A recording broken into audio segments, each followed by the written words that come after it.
Kantara cinema చిన్న సినిమాగా విడుదలై పాన్ ఇండియా స్థాయిలో ఎంతటి విజయం సాధించిందో, సినిమా విడుదలైన చాలా కాలం వరకు క్రేజ్ ఏమాత్రం తగ్గలేదు.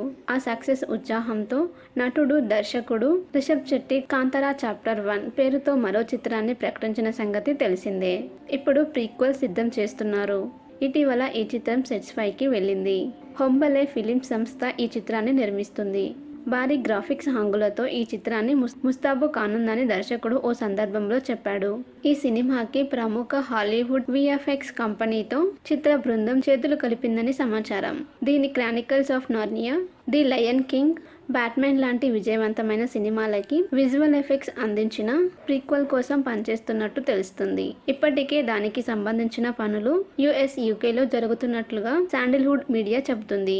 ఈ సినిమా ప్రస్తుతం కుందాపుర తీర ప్రాంతంలో నిర్మించిన భారీ సెట్లో శరవేగంగా చిత్రీకరణ చేస్తున్నట్లు తెలుస్తుంది. ఈ పాత్ర కోసం రిషబ్ శెట్టి ఇప్పటికే కలరిపయట్టు, గుర్రపు స్వారీలో కఠిన శిక్షణ తీసుకున్నాడు. వచ్చే ఏడాదిలో దక్షిణాది భాషలతో పాటు హిందీ, ఇంగ్లీష్ భాషల్లో ఈ చిత్రాన్ని విడుదల చేయనున్నారు. కాంతార సినిమా చిన్న సినిమాగా విడుదలై పాన్ ఇండియా స్థాయిలో ఎంతటి విజయం సాధించిందో, సినిమా విడుదలైన చాలా కాలం వరకు క్రేజ్ ఏమాత్రం తగ్గలేదు. ఆ సక్సెస్ ఉత్సాహంతో నటుడు, దర్శకుడు రిషబ్ శెట్టి కాంతార చాప్టర్ 1 పేరుతో మరో చిత్రాన్ని ప్రకటించిన సంగతి తెలిసిందే. ఇప్పుడు ప్రీక్వెల్ సిద్ధం చేస్తున్నారు.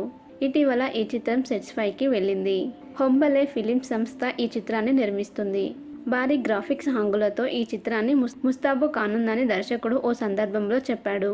ఈ సినిమాకి ప్రముఖ హాలీవుడ్ విఎఫ్ఎక్స్ కంపెనీతో చిత్ర బృందం చేతులు కలిపిందని సమాచారం. దీని Chronicles of Narnia, the lion king, batsmen లాంటి విజయవంతమైన సినిమాలకి విజువల్ ఎఫెక్ట్స్ అందించిన ప్రీక్వెల్ కోసం పనిచేస్తున్నట్టు తెలుస్తుంది. ఇప్పటికే దానికి సంబంధించిన పనులు యుఎస్, యూకేలో జరుగుతున్నట్లుగా శాండిల్వుడ్ మీడియా చెబుతుంది.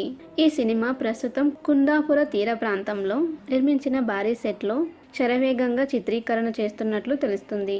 ఈ పాత్ర కోసం రిషబ్ శెట్టి ఇప్పటికే కలరిపయట్టు, గుర్రపు స్వారీలో కఠిన శిక్షణ తీసుకున్నాడు. వచ్చే ఏడాదిలో దక్షిణాది భాషలతో పాటు హిందీ, ఇంగ్లీష్ భాషల్లో ఈ చిత్రాన్ని విడుదల చేయనున్నారు.